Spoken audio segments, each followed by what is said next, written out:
코카콜라 하면 생각나는 어떤 영업비밀. 영업비밀. 한간에는 뭐 소문인지는 진실인지는 모르겠는데 2명인가 3명만 알고 있대요. 그 코카콜라 회사에서. 그래서 이 2사람, 3사람은 한 번에 같은 비행기를 안 탄다고. 그게 사실입니까? 어떻습니까? 오늘은 또 어떠한 지식재산의 세계로 또 안내해 주실지 한번 얘기를 부탁드리겠습니다. 코카콜라에 대한 얘기를 코카콜라요? 코카콜라는 이 마시는 음료인데 그렇죠, 예. 그게 또 미술하고도 관련이 있다는 말씀입니까? 얘기해 주십시오. 코카콜라를 소재로 한 그림들이 많이 있습니다. 팝아트의 작가들이 코카콜라 소재로 많이 그림을 그렸습니다. 코카콜라를 소재로 한 네. 작품을 많이 그린 작가가 미국의 작가이고요. 앤디 월은 실크 스크린 방식이라고 해서 계속 이렇게 같은 그림을 계속 찍어낼 수 있도록 하는 그런 방식으로 작업을 많이 했습니다. 코카콜라를 소재로 사용한 이유도 흔히 얘기하는 고급 예술과 대중예술 이렇게 나누지 말고 대중예술과 고급예술을 하나로 융합시켜서 자신의 작품들은 누구나 소유할 수 있도록 하고 싶다, 뭐 이런 생각을 갖고 있었고요. 또 다른 작가로는 중국의 기존의 문화대혁명이나 사회주의 사회 체제에서 억압되어 있던 어떤 예술에 대한 욕구들이 분출되는 시기가 있었는데, 그 시기에 그 두각을 나타냈던 그런 장르가 바로 또 중국에서도 팝아트 장르가 있었습니다. 바로 왕광이라는 작가였고, 작품들을 보면 코카콜라가 등장하고 있는 걸 알 수 있습니다. 이 코카콜라가 참 이념을 초월하면서까지 그 영향력을 미치고 있군요. 팝아트라는 게 어쨌든 대중에게 쉽게 다가가는 그런 예술을 추구하다 보니 그러한 그 대중에게 친숙한 그런 물건들, 상품들을 소재로 사용하는 경우가 많이 있었습니다.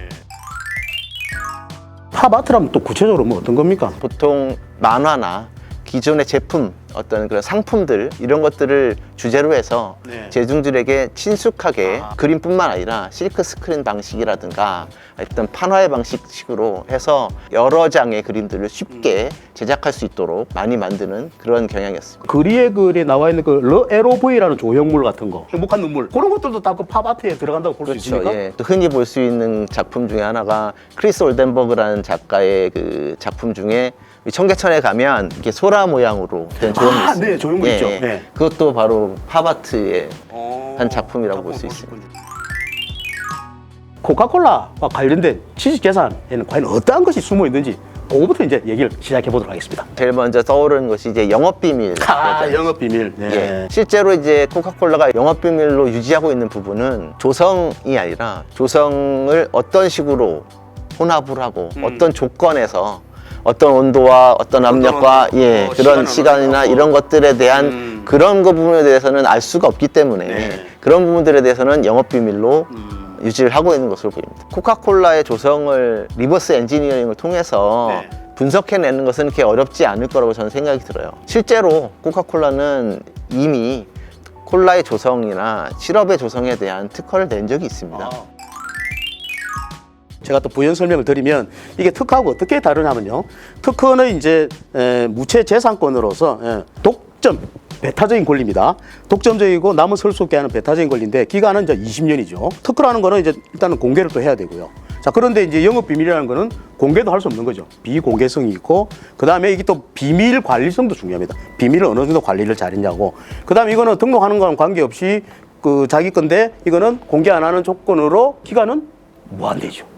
연구를 갖고 있는 게 그게 영업비밀입니다. 그래서 제 생각에는 기업을 하시는 분들은 전략을 특허로 갈 것인지 영업비밀로 갈 것인지 그것도 상당히 중요하다고 생각하는데, 기업에서 어떤 기술이 개발되었을 때 이것을 영업비밀로 보호할 것이냐 아니면 특허 출원해서 특허권으로 보호할 것이냐를 고민하게 됩니다. 근데 이제 그것의 가장 큰 중요한 점은 영업비밀로 보호하기 위해서는 직원들에 대해서도 비밀을 유지할 수 있도록 관리를 해야 됩니다. 이 비밀성이 유지가 되지 않는 순간 바로 영업비밀로서의 가치는 바로 제로로 되기 때문에 쉽게 분석할 수 있거나 쉽게 알 수 있는 부분들에 대해서는 영업비밀로 보호하는 것이 상당히 위험합니다. 그렇기 때문에 이런 부분들은 주로 이제 특허로 보호를 받는 것이 맞고요. 외부의 어떤 사람도 이 부분을 쉽게 알 수 없고 분석해낼 수 없다라는 생각이 든다면 그것은 영업비밀로 유지를 하는 것이 또 바람직할 수도 있습니다. 특허로 갈 거냐 영업비밀로 갈 거냐 그 전략을 잘 짜시라는 게 오늘 우리 이제 작가님의 강조의 말씀이 아닌가 생각이 듭니다. 코카콜라 하면 또 코카콜라 브랜드. 예. 요것도 빠지면 또 섭섭해하지 않겠습니까? 그렇죠. 굉장히 중요합니다. 그렇습니다. 그래서 코카콜라의 상표 이야기, 예. 그것도 한번 좀 나눠보도록 하겠습니다. 일단 코카콜라 상표의 브랜드 가치는 네네. 2019년 포브스에서 발표한 자료에 의하면 592억 달러로 전 세계 6위를 차지하고 있습니다. 2019년 코카콜라의 매출이 90억 달러 정도이고 순이익은 한 20억 달러 정도 되거든요. 브랜드 가치는 코카콜라 한 해 매출의 6.5배 정도가 되는 것이고 순이익과 비교하면 29배나 되는 것입니다. 결국 코카콜라의 1년의 순이익의 29배가 브랜드 가치라고 얘기를 하면 29년간 얻을 수 있는 순이익을 다 모아야 코카콜라의 브랜드를 살 수 있고 코카콜라 브랜드를 판다면 29년간의 순이익을 한 번에 벌 수 있다는 결과가 되는 거죠. 또 그 제가 조사를 또 해보니까 그 애플이나 구글 이 IT 기업이 나타나기 전에 한 13년 동안은 이 코카콜라가 브랜드 가치 세계 1위를 쭉 유지하고 또 있었다고 합니다.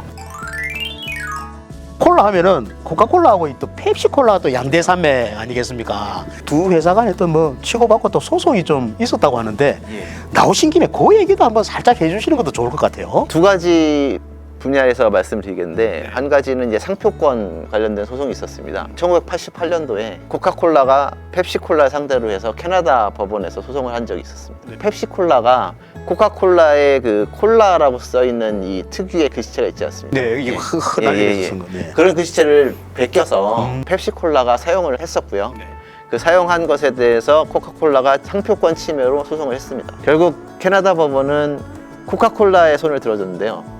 그 콜라라는 명칭 자체는 상표법상으로 일반적인 어떤 청량음료의 명칭이기 때문에 등록이 안 되지만 콜라의 글씨체가 독특하고 소비자들에게 혼동을 주지 않는 어떤 그런 식별력을 갖고 있기 때문에 유효한 상표권으로 인정이 되고 그것을 카피해서 쓴 펩시콜라는 상표권을 침해한 것으로 판단한 것입니다. 또 다른 사례로는 디자인권 관련돼서 말씀을 드리겠는데 2012년부터 14년 사이에 그 독일과 호주와 뉴질랜드에서 각각 소송이 계속 있었습니다.